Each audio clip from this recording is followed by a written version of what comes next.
Good afternoon, everybody. Thank you for joining us today.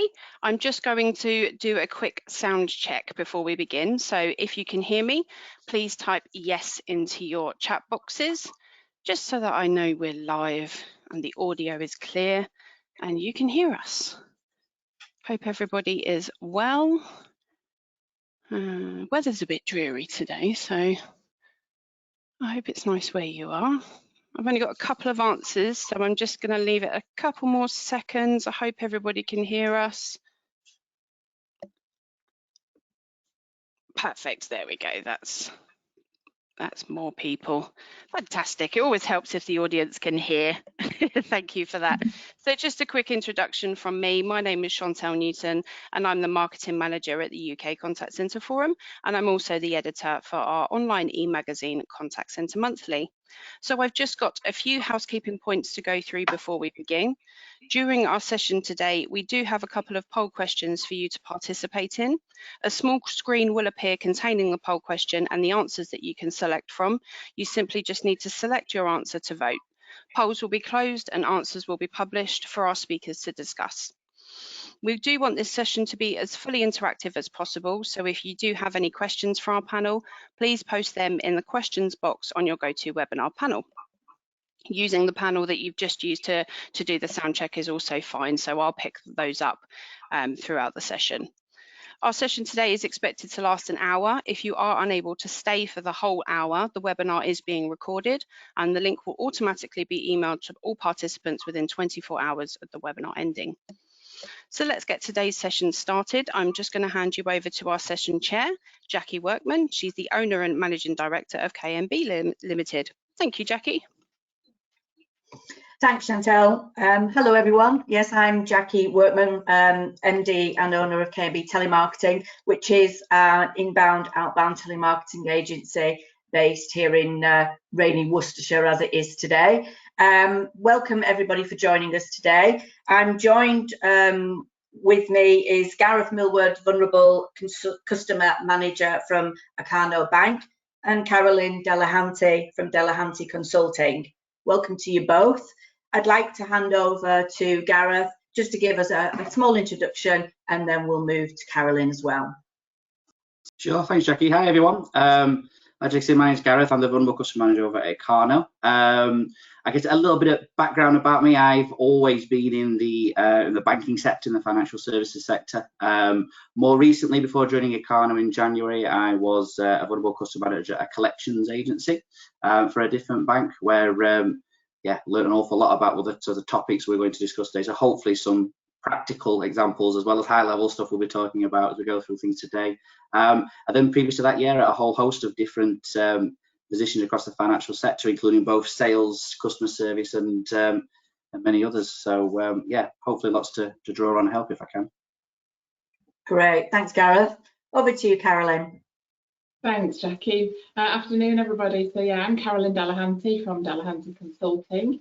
Prior to Delehanty Consulting, I was in the energy industry for 13 years, and prior to that, the telecoms industry. So I have a breadth of utilities experience in me.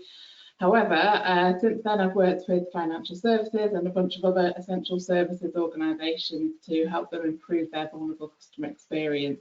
And I'm really just driven by my own experiences of financial vulnerability, where many years ago I didn't have a good experience, and that stayed with me. And now I just want to help organisations prevent that in a strategic and profitable way as well.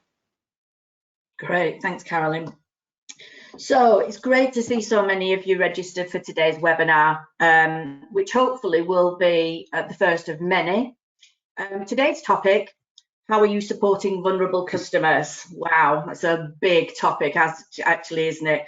So working in contact centres, we know it's really difficult. In fact, it's very difficult to recognise vulnerability in our customers and then agree how we're going to support and help them and make some reasonable adjustments through their journey with us. So hopefully today what you're going to experience is advice and support and some of the ideas and things that we've been working with as a group, Carolyn, Gareth and myself. But we're also going to talk about the impact of increased calls, and also those calls that are a lot more distressing now than they potentially used to be. more from the impact of probably COVID.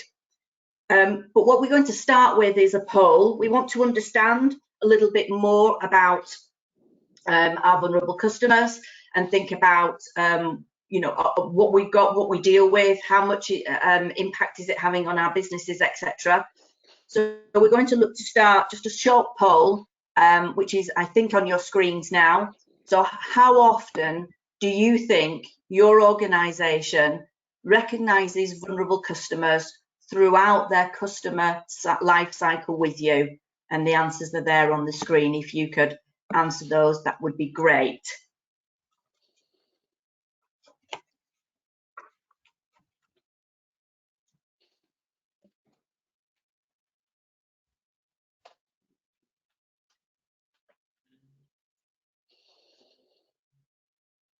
Just going to leave it up there a couple more seconds for you, Jacqui. Just need a few more people to respond. Right. Just need to select your answer to vote in this poll. You should have a pop-up screen that's come up containing the question and the answers. Perfect, there we go. So I'm just going to close that off, and here's your results. Okay, so I'm looking at the screen. What have we got? 0, 100%. Okay. 19%, I think it is 75 to 99%, almost always. 52%, between 50 and 74%, which is mostly. 16%, 25 to 49%, which is less than half of the time. And less than 25%, we've got 13%. So our attendees today think mostly that they recognise vulnerability throughout the life cycle of the customers. Next to that, we've got the almost always. So actually, that's quite good, isn't it, from that point of view, that we are feeling as an organisation in the contact centre world that we're either mostly or mostly always recognising vulnerability, within our customers. What are your thoughts, Gareth, Carolyn?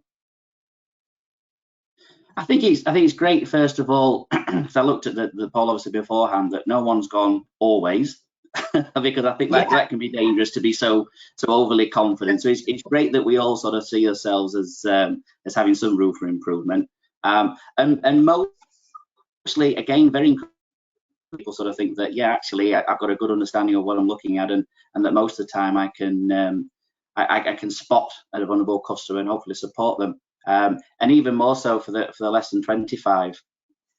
Being self-aware is really important too, right? So being aware that actually we've got some room for improvement.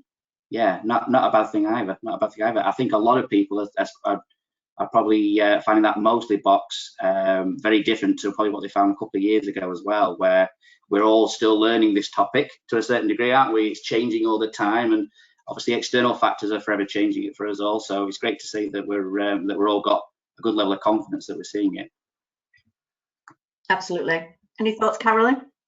Yeah, so I think this is a really hard question to actually answer, because we only know what we know. So there's all those vulnerabilities out there that people aren't telling us about, and maybe they've not recognised in themselves. So it doesn't surprise me that the majority of people say mostly and always, mostly and almost always. But like you say, those frontline advisors having those conversations, that we don't know what we don't know. So there's always going to be that percentage that's slipped through, and that will always be the case. Often organisations are too busy striving for perfection in this, and actually sometimes we just need to be better than we are currently. Absolutely, yeah, totally agree. And I think as we've all just said, then it's great to see that this is probably changed. If we'd have done this poll, and maybe we should try this again, in 2 years' time. When we did this poll, I think last year those figures were different as well. So it's great to see that there's been improvements, and that we are recognising vulnerability, particularly through the life cycle of our customers. I think that's very key here as well, isn't it? Making sure that it's just a one-off experience, but actually it's through their journey with you. And as we know from the FCA, that 27.7 million people, which is 53% of the UK adults, are considered in a vulnerable circumstance at any one time. We know now that we are dealing with a lot more people in vulnerable circumstances. Pretty much every other call may well be a call that we're taking with a person in a vulnerable circumstance, because it really isn't easy to spot, is it? We know it's transient, but also we know it's permanent, and it's not always easy to pick that up when we're having that telephone call either. So I think it's good to see that we're moving in the right direction. Obviously, vulnerability comes from many different guises, from bereavement, from birth, from marriages, but also ill health diagnosis as well. So it's thinking about our customer base and how we can support them. And I suppose it's how we recognise that vulnerability and then what we do with it. How do we make reasonable adjustments? How do we support and help our customers through their life cycle with us? So, Gareth, any thoughts on how we might do that now that we're recognising vulnerability more, certainly through our contact centres? What are your thoughts? I think you made a couple of good points there, sorry, Jacqui, just to come back to a couple of things there about sort of, recognising it isn't always easy.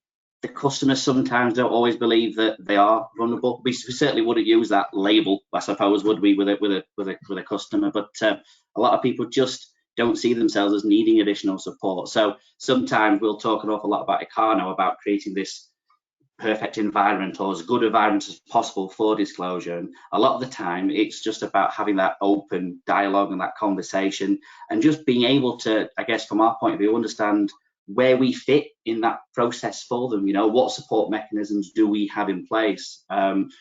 I think if you've got a clear line of sight in what it is that you can help a customer with and what it is that you're there to help them support with, that in itself can help you better sort of recognise, where maybe a customer doesn't sort of spot it themselves, and where it is that we can sort of provide some level of support.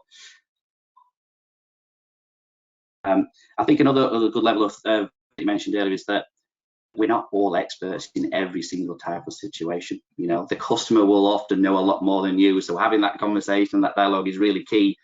But also, I think there's an awful lot of data at hand for companies now. I think as this topic's got an awful lot more sort of focus and a lot more attention over the last few years, we're getting more finely attuned to what data we can use and what that can tell us. And I think, again, it's perfectly fine to put your hand up and say, like, I'm not an expert in that particular area, but we're seeing something that that is emerging in our customers that we need help with. There's so many experts out there for different types of vulnerability. Caroline herself making obviously an awful lot of great work in her space, especially in particular types of vulnerability. I think having that network just as a business at a high level of understanding from the SMEs, from the experts out there is so key, because I often say to our guys, we can't be experts in every single situation. We just need to know what it is that we can do and learn from the customers and the experts out in the industry where we see it, I suppose, really.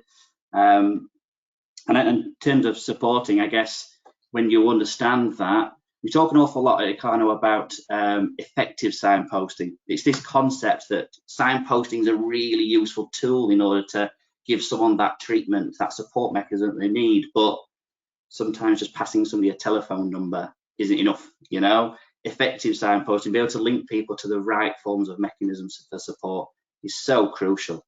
And again, I know I keep mentioning this, but it all comes through a conversation, through a dialogue with the customer. The more you understand, the more you build that rapport, that relationship with them, the better it is you can connect them to the levels of support that are out there, even if that's within the firm that you work for or a specialist. Being able to have that open chat. And we love models. I think we talked before this call, Jacqui and Karen, didn't we, about we love it like a process. We've got a tick sheet, or we've got something that says if we do these 4 things, we're on a winner. They're great. They're like a security blanket for us all, aren't they? Perfect to be able to sort of give you a starting point. But please, I would always say to someone, don't use it as an ending point. Be able to think outside the box. Be brave. Have room to be able to have those conversations with people and think about what else it is that you can do. I could say I think it's never learning and adjusting pace, but just the realization that we can't be the experts in every situation sometimes can be really powerful.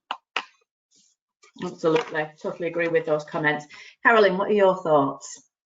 Yeah, so building on Gareth's points there really about engaging with the customers. We're not vulnerable people ourselves, and we might have our own vulnerabilities, but my experience of one vulnerability might be different to somebody else's. So it would be remiss of any of us to sit here and say that we know the answers about how to get customers to share their vulnerabilities with us and share their needs with us without talking to them themselves. So while I don't have the answers to the do this, do that, do the other to get customers to talk to you, your customers have the answers. Engage them, talk to them, and don't make it a big leap to talk to them. Just find 5 customers that you flagged as vulnerable, or they've got particular circumstances that might mean they're vulnerable, and ring them up and see if they're open for a chat. The vast majority of people love to tell organisations what they're doing wrong, so ring them up for that sort of qualitative chat, but then back it up with quantitative data as well. So as Gareth said, there's lots of data sources that you can buy, and that the 53% that you quote from the FCA, that was actually just before the pandemic, so that's going to be much worse now after the pandemic and in the cost of living crisis as well. So it's almost fair to assume that the person on the other end of the phone is vulnerable now, because it's likely to be much more up in the 60s and 70s. I know the FCA's financial life survey is out at the moment, so we should get those results in due course. But yeah, spend time listening to your customers. The vast majority of processes or journeys, they're designed with the majority customer in mind. So organisations do segmentation, or they might do personas or avatars, and they do them for the majority of their customers. And in so doing, they're subconsciously designing their solutions for the majority and overlooking the needs of the minority. So, or these customers with particular circumstances and needs. So I encourage you to pivot your personas, avatars, segments towards the minority, and then design and redevelop your solutions and propositions with those customers in mind, confident in the knowledge that any solution that meets their needs will meet the rest of your customers' needs as well. And there's no one size fits all, but you'll not be only meeting 25% of your customers' needs. You'll be meeting many more of them.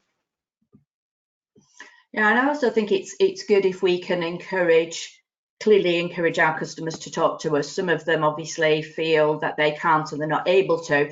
And I suppose it's about how we ensure, in particular, as we're talking about contact centre world, agents, team leaders can recognise those signs. What are the signs when someone's not forthcoming and telling you about potentially their vulnerabilities?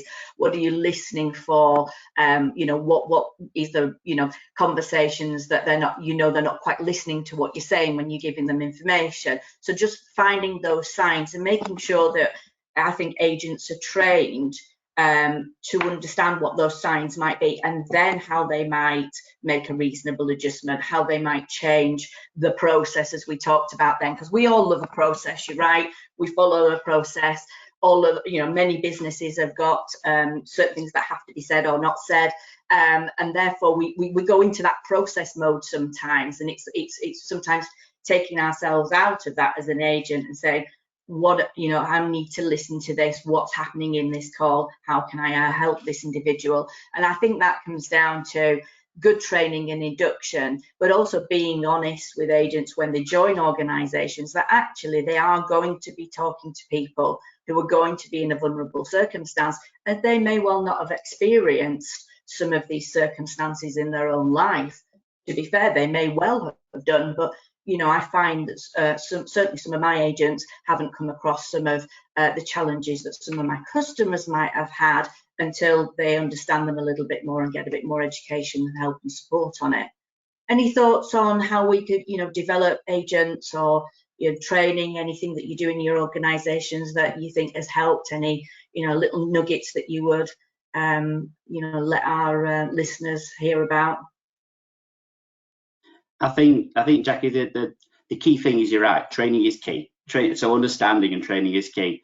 I think that the biggest message I would give to anybody is that if you think doing a training course, an induction, and maybe a once a yearly refresher is enough, it ain't. It needs to be a more regular conversation. It needs to be on the radar. It certainly should be on the radar for people at a higher level that are wanting to protect their customers from there, but it should be on his radar for us all, and it should be a topic for discussion that we have on a regular basis, not something that we just tick a box and talk about for once a year. It'll just never cut it.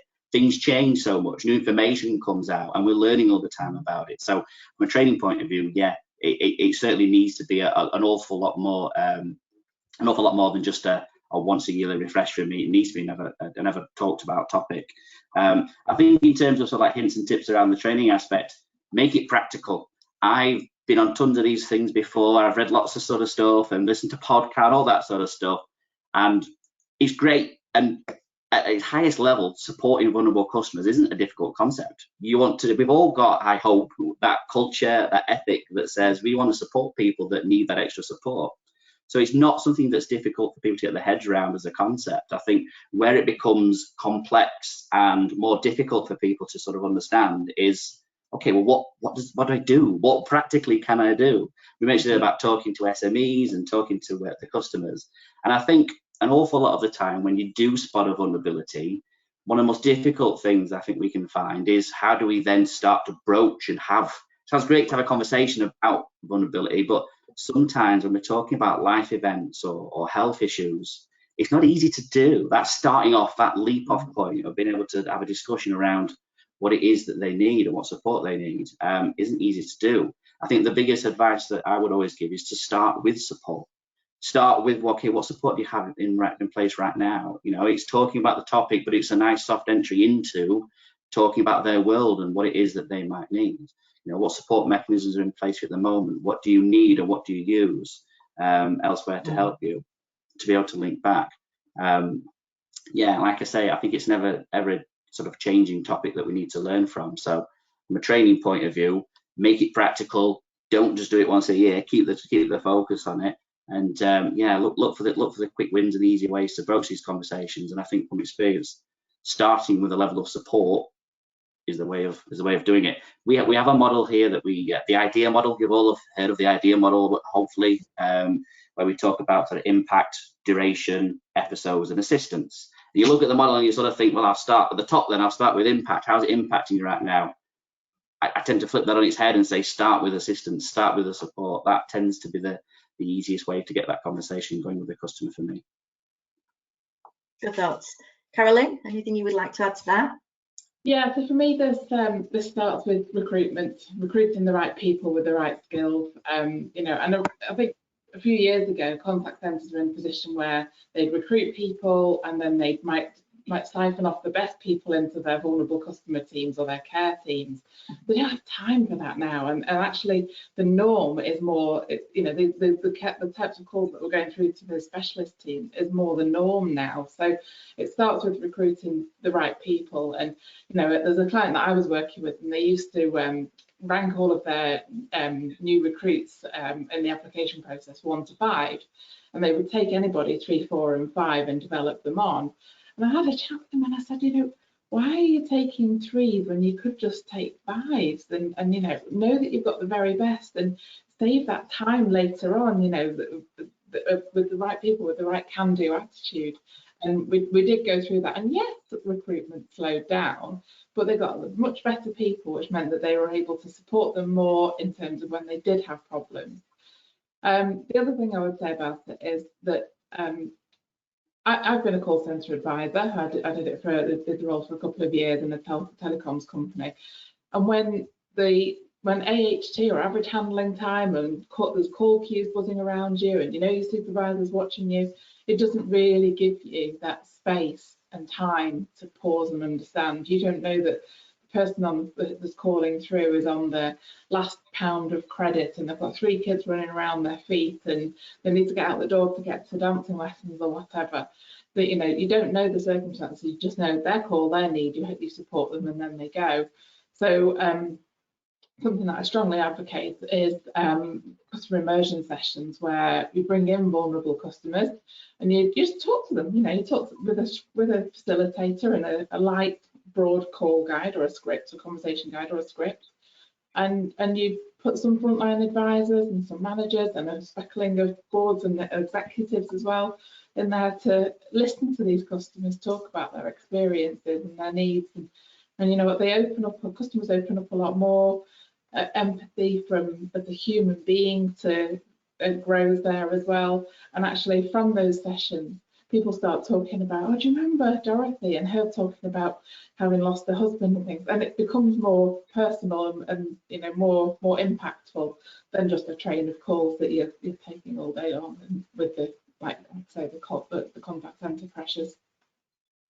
Yeah, and I think if you're not able to get individuals in, then use case studies, use examples that you've got in your organisation, role play them, and listen to those calls if you've got them, or if you can't, you know, get the text from them. But they are really powerful if you can create case studies in your learning environment for your agents, because that brings to life the reality of those conversations and how you can help those people. So I think that's, you know, it's really, really great advice.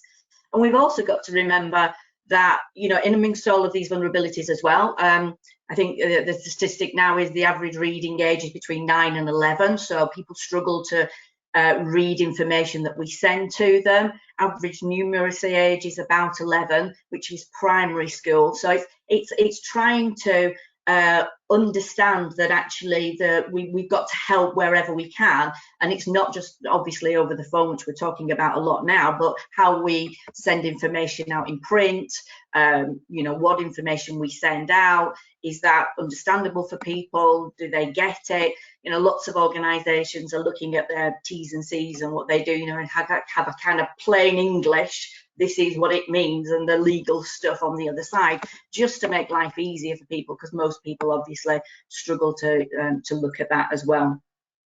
But great insight. So let's move on to our next poll, which I think Chantel has got set up for us.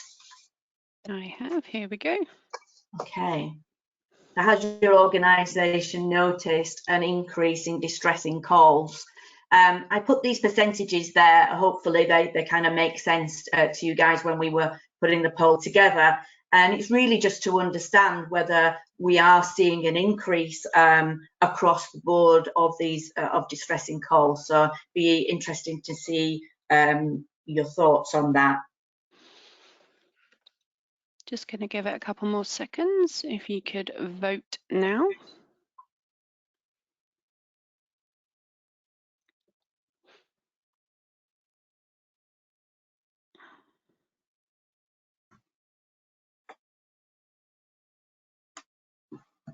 Be interesting to see the results of this, especially with the recent increase in energy prices and stuff like that. Absolutely. And it's one of the reasons of asking, to be honest, Chantel, from a point of view, is to really understand what's happening out there in the you know, in the world that we're working in, and how we can manage it and how we can help organisations. Absolutely. There we go. Poll closed and your results are coming. There we go. Okay, so we've got 46% saying yes, up 20%, 38% saying yes, up 40%, 4% saying up 60%, and 12% saying no increase at all. So we're seeing 40 and 20% increases being the kind of the bulk there, which is quite interesting, isn't it, from what we're talking about.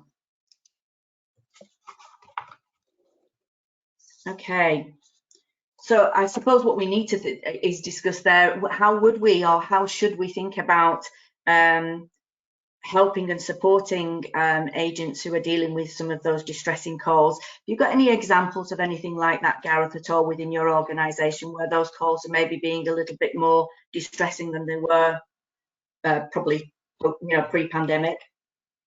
Yeah, I think first of all, it's like I say, it's interesting, but it's also, I guess, welcoming. It's glad to see that we've not got a majority in the up 60%, or, you know, we've got some that see no increase at all, but I guess the majority of people really seeing a small increase with all the stuff that's been going off, you know, over the last 2 years, and at the moment as well, of course, and with people's situation financially, for the most part, you know, taking a real dip with inflation, etc. It's good to see that they're not going up too much. But I think it's it's important as well to recognise that distressing calls, what's distressing to me or what's distressing to someone else, could be quite different. I think it's interesting, or important, I should say, rather, to recognise that it can sometimes be easy to go numb to some situations, to some circumstances, to some of the things that you're hearing. And when you do that, it can be something really small that affects you when you're on the phone to a customer. It might be something that hits home personally. It might be something that you just can't even explain, but it's something that got to you at that particular moment in time. So I guess a distressing call to one person is different to another. But the most important thing is that we don't devalue the fact how someone is reacting and feeling. We're talking about vulnerable customers and creating that sort of perfect or good environment for disclosure. That starts with someone that's got the capacity, the bandwidth, however you want to describe it, at that moment in time to be able to have a good, structured, open conversation with a customer about a difficult situation or circumstance. Sometimes you'll have to recognise in yourselves that you're not in the best position to do that, and it's difficult to do. But I think we all need to be brave in admitting when we are and not necessarily in a position where we're happy to do it. And I think there's a lot of things we can do to help. So at IKANO, we have a whole suite. We've got 12 of us, I think now, mental health first aiders, fully trained in order to be able to have that first conversation with someone that's struggling, in order to be able to, like I say, it's first aid. It's not the end cure, but it's be able to sort of help them, even if it's just for a listening ear, even if it's to point them in the right direction, be able to help them to get the right support that they need. Sometimes just that open conversation, a bit of time away, a coffee chat, whatever you might want to call it, with someone, being able to have a 5 minutes sort of like a decompress, if you like, after some difficult conversations or some difficult calls, that can be really, really, really powerful. Obviously, it's Mental Health Week this week, so there's all sorts of things going off around the business at the moment. But it was great yesterday. We did a walk at lunch. We just got staff out for, and look, it was a nice day. Luckily, we didn't do it today because I think it would have been wellies and brolly weather today, isn't it? But luckily, yesterday was a nice day. But it just gave us a chance to get out into a bit of sunshine. The offices where we are in Nottingham, there's a lovely little canal. We had a sort of a look and a wander down there. And it was just nice to get out and sort of speak to a few colleagues that you don't normally speak to, and just have a bit of an informal sort of chat. I think in this world of the last 2 years of remote working, etc., that can sometimes be something that we all envy and miss. So I think doing initiatives at work that encourage that sort of ability to take a moment, take a breather, I'm all for it. And I think it can be really powerful, and we just all need that recharge now and again. So anything we can do to sort of to help people have that recharge and be at full, all guns blazing at 100% in order to help the customers, then all for it. Yeah, good advice there. Great. Carolyn, any thoughts on how we might approach this to support our staff? Mechanisms that you might be aware of? Yeah, so similarly to, actually my answer is similar to, we're not vulnerable customers, but nor are we call centre advisors as leaders. We might have been, but we're not today, and we're not taking these difficult calls that are coming through today. So again, I'd encourage leaders to walk in the footsteps of their advisors, to make sure that they've got all of the equipment and support available and tools that they need.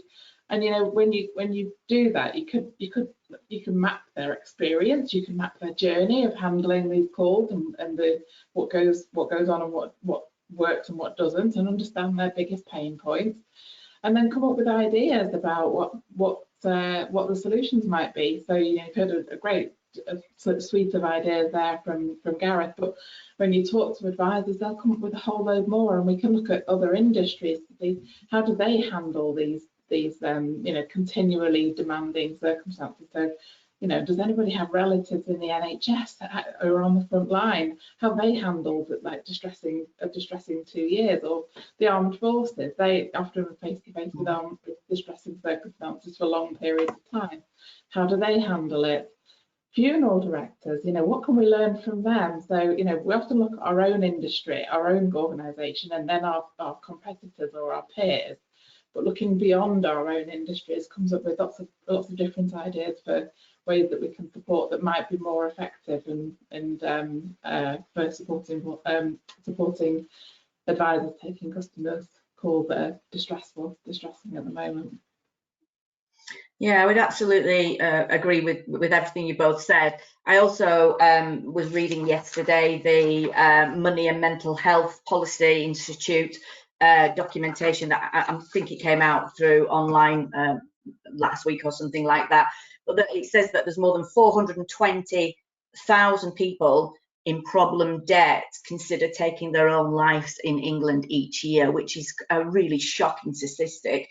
But then it goes on to say that more than 100,000 people actually attempt suicide in England, in the UK, sorry, each year.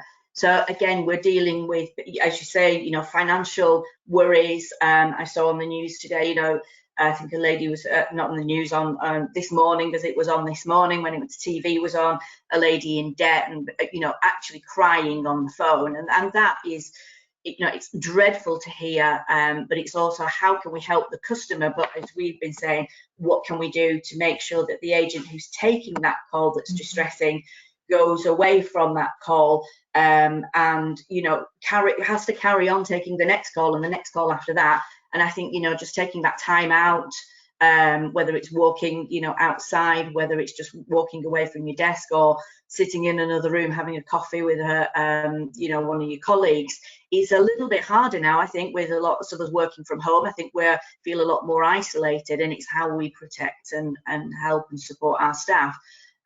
We have, you know, very similar to mental health, first aiders and people on hand. But again, sometimes it's maybe your family you're talking to. So it's understanding how we can support and help agents and anyone who's on the front line who's really taking some of these distressing calls. And particularly as I think there potentially could be more as this crisis kind of moves on, particularly in the utilities world that we're seeing. Jacqui, I would just like to share a couple of things that I did see at a client recently. They had an on-site and digital pastor, which I thought was a great idea, or a chaplain. You know, whether it's your thing or not, there was a human being there who was available to talk to, which I thought was lovely. That's interesting. I've not heard that one before. That's really interesting.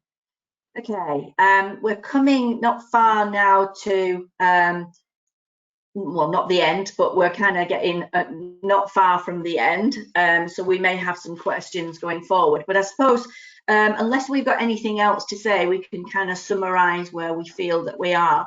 Anything else you would like to add, Gareth or Carolyn, before we kind of go into summary and then take questions from anyone at all if they would like to ask us any questions?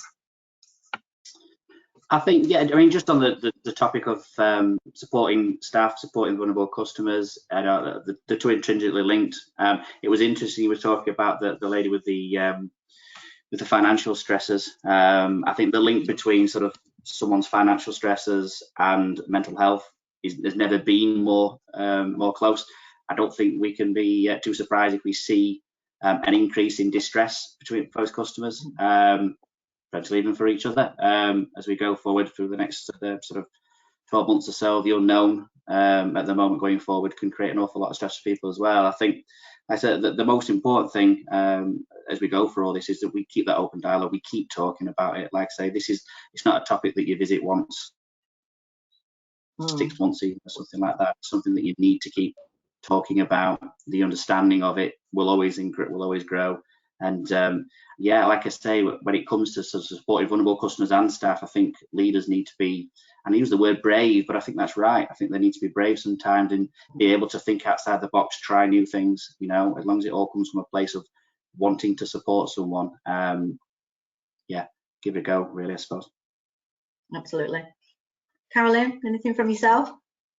Yeah, so I think just, you know, watch out for those triggers, you know, that if someone's experiencing something themselves, helping another customer with it is potentially going to be a trigger for somebody. So I think there's all, you know, there's all my vulnerabilities, their vulnerabilities, but if they're matched and in some way similar, then that's a particularly difficult circumstance, and having a handoff available for that would probably be of help to advisors as well. Absolutely, totally agree with you. So in summary, before we go into questions, I think we just need to start by knowing our customers better, try and understand the scale, nature and the drivers of vulnerability within your customer base. If you've got intelligence and information, gather that and use it. Consider how you might affect their needs and what reasonable adjustments you can make in your organisation. Think about what the options might be. Data management, I think, Gareth, you mentioned earlier on, use data, information that you've got, it's key. What you're capturing and recording, use that to help and support your vulnerable customers. And again, we talked about a little bit earlier on, think about signposting, whether it's internal or external. That is really valuable to our vulnerable customers. Training of staff, absolutely key, but not a one-off. It's definitely keep going with that. And also think about the culture in your business. This needs to be led from the top, definitely. You need your senior management to be supporting all of your teams and really buy into this. Think about, as we mentioned before, induction and training and support, and what you can get and where you can get that from to help your teams. And also think about where and how we can support them. We gave some suggestions today, but there's lots more out there. There's lots of places you can go for help and support for our teams as well. And use technology, but don't use it to replace a person. I think we're being driven down a little road of digital and not being able to have that human conversation, and it's so important. And I think most people need that. I mean, there's some places I go now and I can't use cash. Now, I can use a card, fine, but I think about people in vulnerable circumstances who have used cash all their life, and that's creating a vulnerability by taking that option away. So let's think about using technology, but using it to support and empower staff. I think that's one of the biggest things, empower staff to be able to make the right decisions and have those conversations. So I hope that everyone enjoyed the webinar. I hope what we've said has been helpful to you. And now we'll open up if there are any questions that anybody would like to ask us. Thank you, Jacqui. We do have a couple of questions. Let's have a look here. So our first question is around incorporating vulnerable customers into product design. So can any of the panel share any practices to consider this? I think for me, the most important thing when you're doing that, first of all, is to know your target market. Know your target market, understand your target market, know yourself, I mentioned that earlier, know your product. If you can do those two things by understanding your target market and understanding what your product wants to achieve, then you can start to understand and look into the harms that you could potentially cause by not getting that right. It needs to be a key part. I mean, ever since the guidance came out from the FCA last year, they talk an awful lot about change processes and product design processes. Having vulnerability is a key part of that process, and it needs to be. And I think within the design process, don't see it as product launch and done. Look back, understand from when the account goes live or when the product goes live, how that works for your customers, for your vulnerable customers. Look back 3, 6, 9, 12 months checkpoints to see where you actually maybe have missed something, or that maybe you need to learn for the next time. I think, yeah, that it's really, really important that you understand, like I say, first of all, your target market and then your product itself. Examples like information that you'll all have online if you work with the financial industry, credit cards. Are you selling a credit card as a balance transfer product? Do you look back in sort of 3, 6, 9, 12 months and see that actually someone's using it for purchases? Is that what you want? Is that maybe the way you sold or designed? Maybe it's not. Maybe it's something that happened in the customer's life, but maybe that's something that should be a trigger for you to reach out and talk to them. We talked earlier about sort of like recognizing triggers. It doesn't always need to be a conversation. Sometimes it can be from that data. That could be something that may want you to reach out to the customer to say, the product's obviously not being used as first intended. Talk to us. There's other things that maybe we can do to help. That level of engagement with the customer would be absolute perfection, I think. If we can get to that point where we sort of see vulnerability emerging and we're recognizing and providing support mechanisms even before the customer gets to a point where it's worsened or created more harm, that'd be an ideal point of place for us all to be at. Ambitious, I know, but still. Thanks, Gareth. Carolyn, you've got anything to add to that? Sorry, Jacqui, took over there. Sorry. No problem, don't worry. Yeah, so I encourage the person who asked that question and others to Google the phrase inclusive service design. And just for clarity, when we talk about service, that can be a product sold by a bank that is, not something that like a product like that. Yeah, so Google the phrase inclusive service design, because that's what you need to follow to make sure that you're including the needs of your vulnerable customers. So, and this means, as Gareth said, understanding your base, your vulnerable customers, but not their conditions, but their needs and how that manifests in their life and their engagements with you. Understanding what their pain points are and fixing those biggest pain points with them, but doing co-creation. And that doesn't necessarily mean, you know, when you seek to invite customers to join you in your ideation workshops, you'll naturally get a certain type of customer, the more vocal ones, the ones that are, you know, more desperate for the money that you're offering them, perhaps to come along. Part of that is meeting customers on their terms and their turf. So it might be that these customers aren't prepared to come to the workshop, but if you take your ideas to them and say, look, this are the ideas that we came up with, which one of these do you think was best, and how would you develop that, and what ideas have you got that what would make that work and what wouldn't make that work? That's inclusive service design, and it's much better because you get to the end of it. The colleagues have been part of its creation, the customers have been part of its creation, so you've already got advocates for it, and the marketing is then very different to something that you're having to upward sell from a, you know, we know you need this product. Great, thank you. Any more questions, Chantel? Yes, definitely. So the next one, so this is building on a point that you made earlier, Carolyn, about developing personas for the minorities. What's the best way of getting in front of those people to help develop the personas? Yeah, great question. So the best way is to do it with those people themselves. So and coming back to this, you know, desire for perfectionism. I think organisations need to let go of trying to do it the best way and just do it a better way than they currently are. So to just have 5 qualitative conversations with vulnerable customers and really listening to their circumstances and their needs and how it manifests and the impacts on their life and how you can help them, you know, achieve what they want to in life rather than just, you know, selling them a product is a great way to get started. Now, of course, there's that right the way through to the spectrum of engaging a research agency to help you with this qualitative and quantitative research that you're going to get very robust personas out of. But I have a big policy about it being good enough, not perfect. So, you know, if you spend a lot of time going down that route, it can take 6 or 9 months and you're into budgets and things like that. Sometimes you just need to spend that time with customers and then back it up with data. So Mrs. Smith, she told us that getting through to us was a particular problem because she couldn't find the number on the website. How many customers would say that? And how many customers are complaining about that on social media, for example? Just putting a bit more data behind it. We're doing very tactical questions of customers when they do call through. And then from that, you can begin to build the personas that you then evolve. And of course, the personas aren't something that you want to change frequently. So you might revisit them every 6 or 12 months as your learnings around vulnerable customers develop. Great, thank you, Carolyn. Any more, Chantel? We do. Cool. Do you have any tips on helping vulnerable customers from a non-advisory basis? So this person goes on to say, I think our agents are very aware that they might be coming across advisory when guiding customers.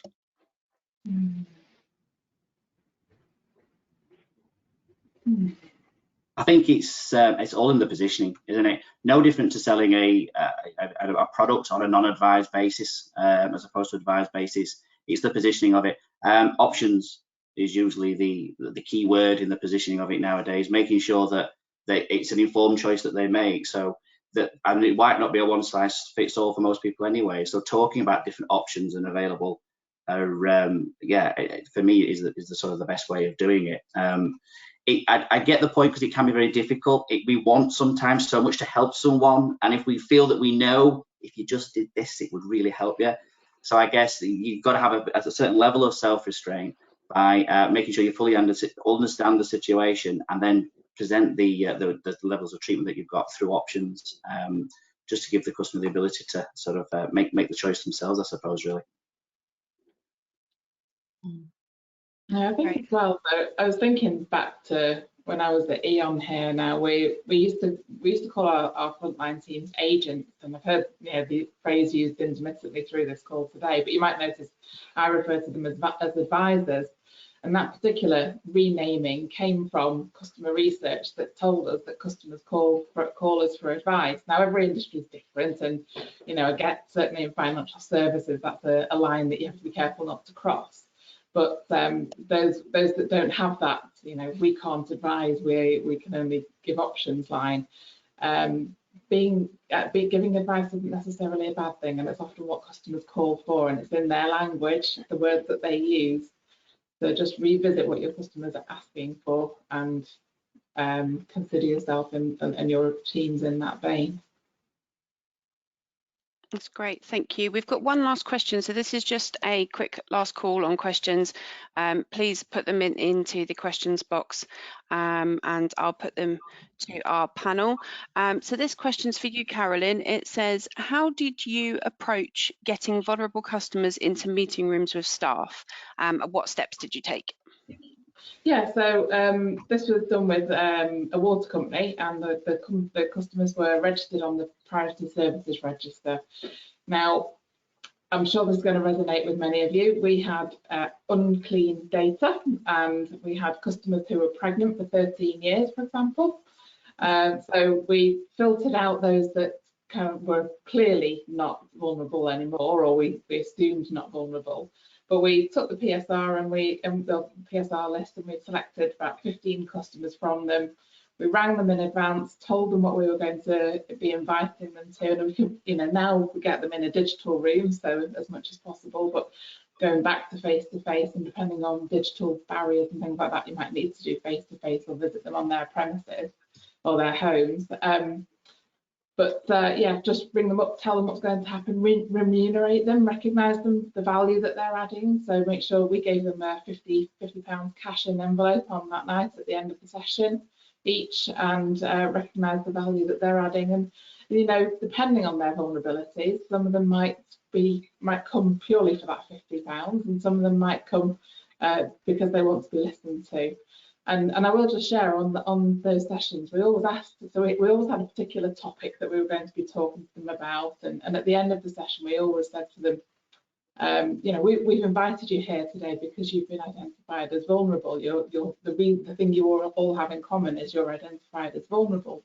How do you feel about that? And they all said, or half of them said, yeah, actually, yeah, that's what other organisations call me. That's fine, I'm used to that. And the other half said, well, I don't like it, but I kind of guess I am, yeah, by virtue of my disability or my condition or my age or whatever. Then, yeah, I kind of am vulnerable. So, yeah, I'm all right with that. Nobody had a problem with being called vulnerable when it meant they're getting more help. So I encourage organisations not to spend time on that if that's the thing that they're looking at. That's great, Carolyn, thank you. We have had one last question come in. So if an organisation is recognising less than 25% of its vulnerable customers, what can they do to improve that percentage and recognise more? Good question. Wow. Gareth, do you want to go for that one first? Sure. I think, first of all, take a look at the training. Do you think it's robust enough? Do you think it targets what you'd expect to see within your existing customer base based on the data that you've got? Might be age, might be demographic, whole host of things, but does your vulnerable training go far enough in giving them the tools in order to recognise? Does it talk about verbal as well as non-verbal triggers? Does it talk about, like I say, the different things that you'd expect that could be potential harm from the product that you're talking about? If that's robust enough and you believe it is, then I think it goes back then to the QA function a little bit to a certain extent for me, in terms of, okay, what are you seeing through there? Are they also giving you the comfort and the confidence that we're just not spotting vulnerable customers, maybe because of the nature of the length of the call or the depth of the conversation that's needed? Sometimes it won't always be a lengthy conversation, but it gives you more of a sort of a room, a chance to spot a vulnerability. and then you are back to what data have you got on hand, what more can you be looking at. But yeah, I think it starts first and foremost in investing in the training of the people that you're relying on to spot the vulnerabilities. That to me is the starting point. If you can ask yourself those questions about, does it give them the tools in order to spot them? Does it give them that perfect environment in terms of how to spot and have that conversation and dialogue and probe? And does it target maybe where you feel it should do, what you'd expect to see in terms of vulnerability within your target market? Yeah, and I'd add to that, you know, your advisors aren't the only source of identifying vulnerable customers. So a digital disclosure tool is very effective. So a client I've worked with recently, their disclosures went up 200% in the month that they launched their digital disclosure tool, because customers don't want to tell human beings, you know, that the fear of judgment, they don't know how they might react and what they might say, or how the conversation is going to go. It's much easier to tell a computer than it is to tell a human that you've got a vulnerability. So Monzo have a particularly good and well publicised example of that. So you can Google that solution. And then where you are talking about, so you know, Gareth's amply covered off the people aspect of it, but where you are talking about calls and conversations, some voice recognition tools which pick up on keywords. So for example, if your customer's talking to you about school uniform or food, things like that would be a trigger to listen to that conversation to say, is that customer vulnerable? The vast majority of people would not be talking to an energy company or a water company or a bank about food and school uniform if they didn't have a vulnerability. You know, you might come across one or two that are just making small talk, but the vast majority will be talking about that in a stressful circumstance. So those call listening tools and voice recognition tools pull that out as well. Yeah, and using technology, so call recordings, you know, listen to those call recordings, highlight the ones where there are people in vulnerable circumstances. How can that call be improved? You know, share that with the group, a learning tool. Definitely use them. Certainly they help agents, definitely. That's great, thank you. Well, I think that's it for our questions. Let me just double check. Yep. And we are literally just before our finishing time, so I'm just going to close off.